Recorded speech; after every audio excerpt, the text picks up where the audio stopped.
และตอนนี้เราก็ได้เดินทางเข้าสู่ท็อป 5 กันแล้วนะครับอันดับที่ 5 เซนต์แมรี่สเตเดียม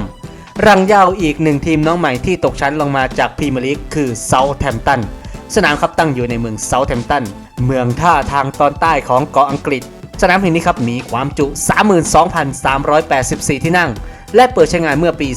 2001 โดยถูกสร้างขึ้นเพื่อแทนที่สนามเก่าอย่างเดอะเดลเซนต์แมรี่เป็นสัญลักษณ์ของยุคสมัยใหม่ที่สโมสรก้าวสู่ยุคพรีเมียร์ลีกอย่างเต็มตัว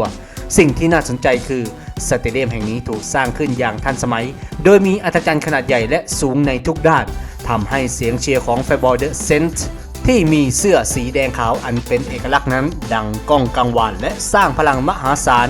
เซนต์แมรี่สเตเดียมคือฐานทัพของทีมที่พร้อมจะใช้ความจุระดับ 32,000 ที่นั่งนี้เป็นอาวุธสำคัญในการต่อสู้เพื่อคว้าตั๋วเลื่อนชั้นกลับสู่พรีเมียร์ลีกให้จงได้